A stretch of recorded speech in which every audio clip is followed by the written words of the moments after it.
الأنصاري أخوي العزيز إبراهيم الأنصاري، حياك الله أخوي إبراهيم، ويا هلا مرحبا فيك، وإحنا سعداء بسماع صوتك. حياك الله. الله يسلمك يا أخوي أحمد، أصبح عليك وعلى جميع الإخوان اللي عندك، وشكر خاص للأستاذ المحامي الحميد السبيعي على ما قام فيه من دفاع عن عيالنا، وحنا مستعدين باللي آمر فيه واللي له حق إن شاء الله بإذن رب العالمين بوجود غباتنا النزيهة يعني.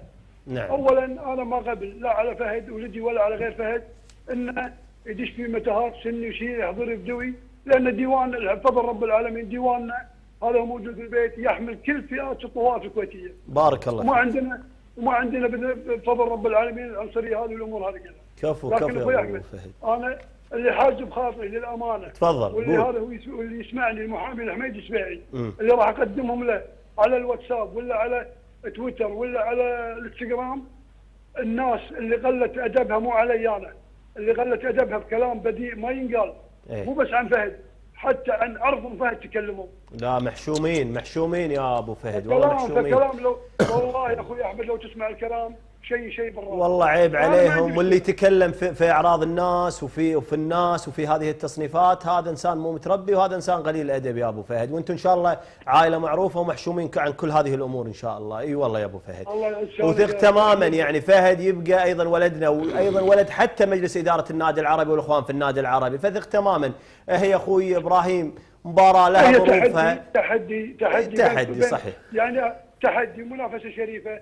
اوكي اقلب لي خلي التنافس ما فيها مشكله، انا ما اشوف ان فيها شيء. نعم. الكلام اللي صار كله ولا الدار كله. نعم. لكن انه لو تسمع الكلام والله يا اخوي احمد صح. اقسم بالله العظيم لو تسمع الكلام اللي موجود على الانستغرام شيء بالراس، شيء اقسم بالله قله ادب. للاسف اني اول مره اسمع الكلمات البذيئه. والله انا اقول لك والله يا ابو فهد، اللي يسب في اعراض الناس واللي يجرح في الناس هذا يستحق انه يوقف عند حده وترفع عليه قضيه. انا اقولها لك يعني اللي يوصل لهذه المواصيل، وهذا حقك يعني، حقك وحق اسرتك يعني. شوف الاستاذ حميد السبيعي راح اتطلع اخليه راح يشوف كل الامور، وهو اللي ياخذ الاجراءات اللي هو يبيها. نعم. ان شاء الله ابو فهد، حتى اللي يجيك يتوسط ارفع عليه قضيه. اذا واحد ياك واسطه الشخص هذا ارفع عليه قضيه بعد. والله يا جاملي علي انا اللي يسبوني قاعد يغلطون علي دائما، اقسم بالله ماني شايل همهم. نعم. لكن اللي قاعد يغلطون على ام فهد الكلام لا ما يجوز.